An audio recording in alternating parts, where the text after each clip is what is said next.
Hello बच्चों, आप लोग का स्वागत है हमारे चैनल में। आज हम क्लास 9 का साइंस का 40 इम्पोर्टेंट क्वेश्चन बताने वाले हैं। तो वीडियो को अंत तक जो देखना, और जिसने भी लाइक से सब्सक्राइब नहीं किया है कर दीजिएगा।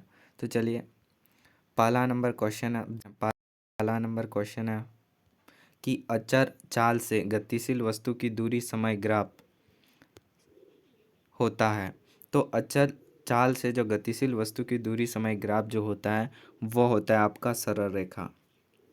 ए नंबर इसका राइट आंसर हो जाएगा।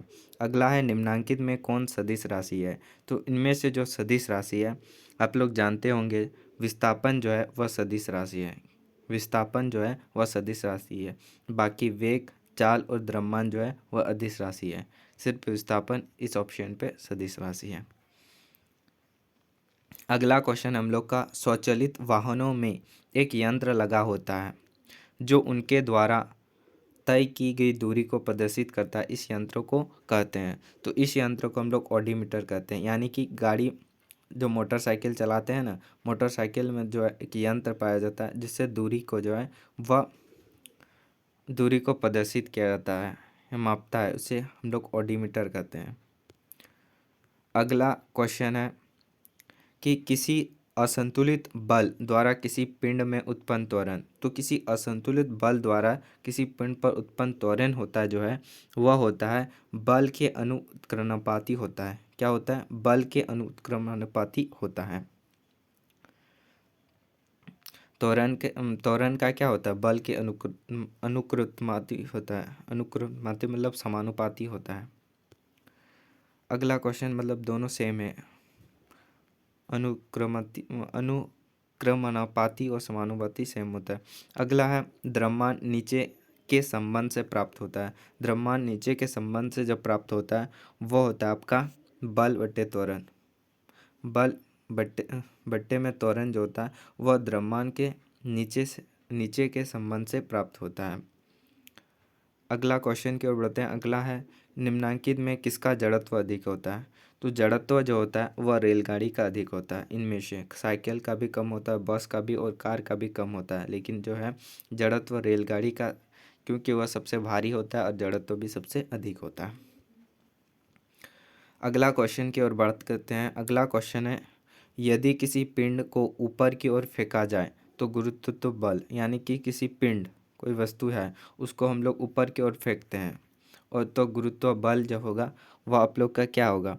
तो वह जो होगा, गुरुत्व बल की दिशा गति की दिशा के विपरीत होगी। जो गुरुत्व बल लगेगा ना, वह हम लोग किसी वस्तु को फेंकेंगे तो गुरुत्व बल नीचे की ओर लेगा। गुरुत्व बल क्या होगा? नीचे की ओर लेगा, की दिशा के गति की दिशा के विपरीत होगा, यानी कि उसका उल्टा होगा।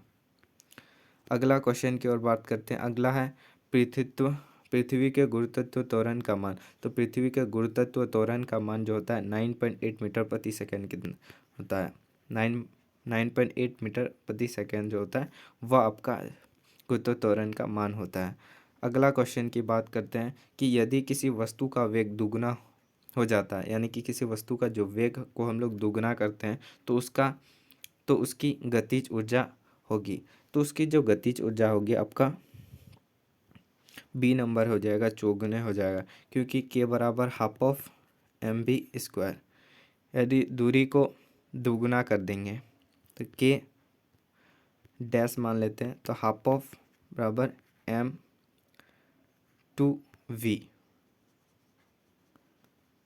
हाफ ऑफ mv² इंटू 2, दूरी वेग v को हम लोग दोगुना कर देते हैं, यानी कि 4 गुना हो जाएगा। 2 का स्क्वायर 4, तो k1 डैश और k1 डैश k1 बराबर k1 डैश क्या होगा, तो mv हाफ ऑफ mv², फिर हाफ ऑफ mv दोगुना कर देते हैं, यानी कि 4v², यानी कि 2v को स्क्वायर करेंगे तो दोगुना हो जाएगा। हाफ ऑफ कट जाएगा, mv कट जाएगा, और तो k1 बराबर 4k आ जाएगा। इसलिए आपका चौगुना जो है वो बी नंबर राइट आंसर हो जाएगा। अगला है, स्थितिज ऊर्जा का व्यंजक है। तो स्थितिज ऊर्जा का व्यंजक जो होता है वो होता है, जो से याद रखिएगा, वो होता है mgh। mgh होता है, mgh होता है स्थितिज ऊर्जा का व्यंजक। और गतिज ऊर्जा का व्यंजक जो होता है, गतिज ऊर्जा का जो व्यंजक होता है, गतिज ऊर्जा का जो व्यंजक होता है वह half of M B square होता है, half of M B square होता है। अगला क्वेश्चन की बात करें, धनुष की तनिक डोरी में कौन सी ऊर्जा संचित होती है? तो धनुष की जो डोरी होती है उसमें जो ऊर्जा संचित होती है वह ऊर्जा स्थितिज ऊर्जा संचित होती है, मतलब पाया जाता है, संचित होता है धनुष की डोरी पर। अगला है प्रतिध्वनि का कारण। तो प्रतिध्वनि का कारण जो होता है, आप लोग सभी जानते हैं, ध्वनि का परावर्तन के कारण क्या होता है, ध्वनि के परावर्तन के कारण प्रतिध्वनि का परावर्तन होता है। अगला है आवृत्ति भी तथा तरंगदैर्घ्य लैम्डा वाले तरंग की चाल भी दी जाती है। तो संबंध, तो आवृत्ति और तरंगदैर्घ्य और तरंग की चाल में जो यह संबंध होता है, यह संबंध होता है आवृत्ति यानी कि न्यू बोलते हैं, आवृत्ति न्यू बराबर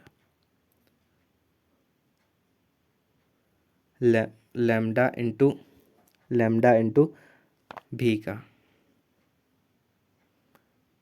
सॉरी यहाँ पे तरंग की चाल दिया है, यानी कि भी बराबर लैम्डा इंटू न्यू हो जाएगा, यानी कि ए नंबर इसका राइट आंसर हो जाएगा। न्यू को आगे लिखो या मतलब चाल बराबर आवृत्ति इंटू तरंग दैर्घ्य बराबर, चाल बराबर आवृत्ति इंटू तरंग दैर्घ्य, यानी कि भी बराबर न्यू मतलब आवृत्ति और तरंग दैर्घ्य से, यानी कि ए नंबर इसका राइट आंसर हो जाएगा। अगला है किसी अवस्था में अणुओं की ऊर्जा सबसे कम होती है। तो किस अवस्था में अणुओं की ऊर्जा सबसे कम होती है? तो वह अवस्था जो होता है वह ठोस में जो क्या होता है, अणुओं का जो अवस्था होता है वह ऊर्जा जो होता है वह सबसे कम होता है। अगला है कि किसी ठोस पदार्थ का सीधे वाष्पन में परिवर्तन कहलाता है। किसी ठोस पदार्थ यानी ठोस को हम लोग वाष्प में परिवर्तन करते हैं, तो इस विधि को हम लोग क्या कहते हैं? तो इस विधि को हम लोग ऊर्ध्वपातन कहते हैं। क्या कहते हैं? ऊर्ध्वपातन कहते हैं। ठोस से सीधा वाष्प में बदलते हैं, यानी कि गैस में बदलते हैं, इसको हम लोग ऊर्ध्वपातन विधि कहते हैं। अगला है 100 डिग्री सेल्सियस तापमान का केल्विन में मान होता है। तो आप लोग 0 डिग्री का मान आप लोग को पता होगा, 0 डिग्री का मान कितना होता है? 273.15 केल्विन होता है। अगर हम लोग 100 डिग्री की मान बात कर लें, 100 डिग्री केल्विन क्या होगा? 100 डिग्री सेल्सियस का केल्विन कितना होगा? तो 273 में 100 जोड़ देंगे तो कितना, 115 दशमलव के बाद तो 15 रह जाएगा, फिर 373.15, यानी कि बी नंबर इसका राइट आंसर हो जाएगा। अगला है निम्नांकित में कौन निलंबन है? इनमें से निलंबन हम लोग को खोजना है। तो निलंबन जो है वह आपका सी नंबर हो जाएगा, मटमेला जल जो है वह निलंबन हो जाएगा। अगला क्वेश्चन की बात करते हैं, निम्नलिखित में कौन समांगी मिश्रण है? तो समांगी मिश्रण जो है इनमें से है डी, सॉरी समांगी मिश्रण डी नहीं होगा, ये गलत है, क्योंकि समांगी मिश्रण आपका सोडा जल आ जाएगा।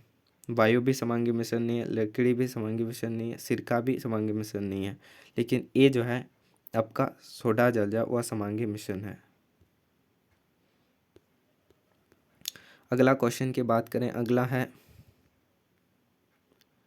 नमक तथा अमोनियम क्लोराइड के मिश्रण को पृथक किया जाता है। तो नमक और अमोनियम क्लोराइड जो है वह मिश्रण को पृथक किया जाता है किस विधि के द्वारा? तो इस विधि को हम लोग कहते हैं ऊर्ध्वपातन विधि द्वारा। किस विधि द्वारा? ऊर्ध्वपातन विधि द्वारा। ई नंबर इसका राइट आंसर, नमक और अमोनियम क्लोराइड को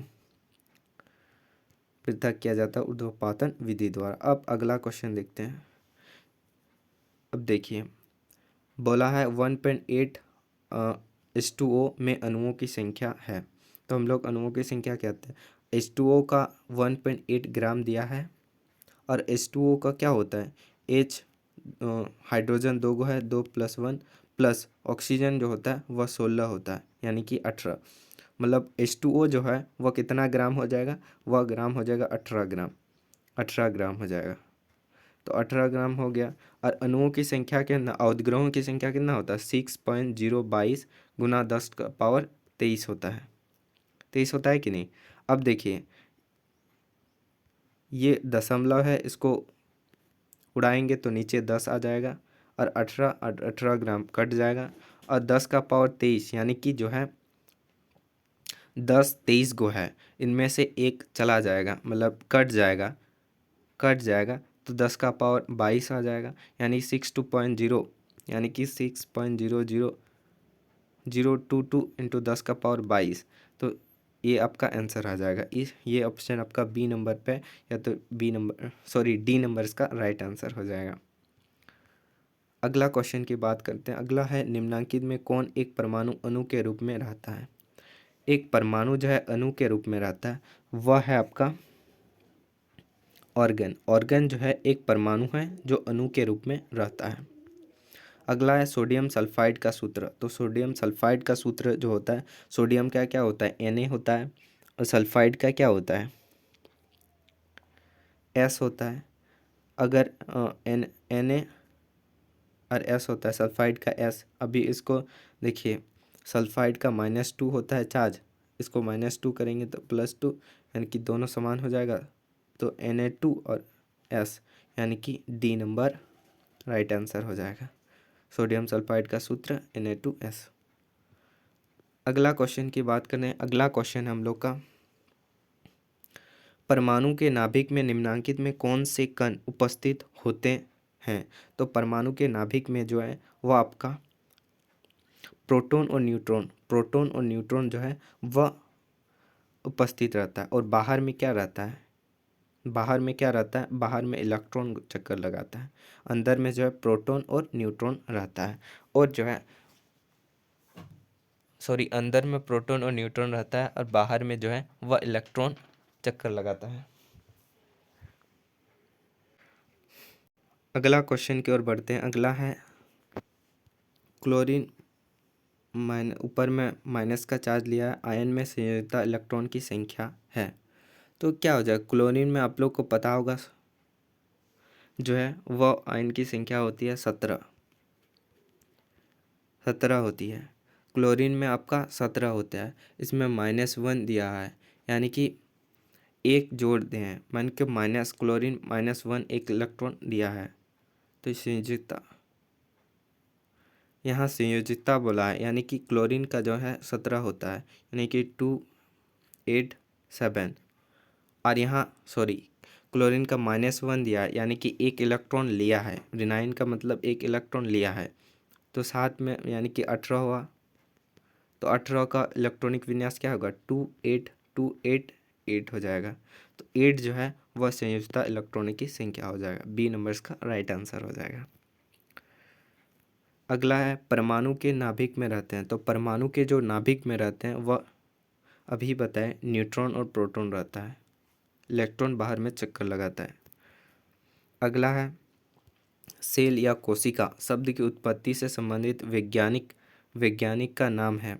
तो सेल और कोशिका शब्द की उत्पत्ति जो क्या था उससे संबंधित वैज्ञानिक का जो नाम है वह है आपका रॉबर्ट हुक।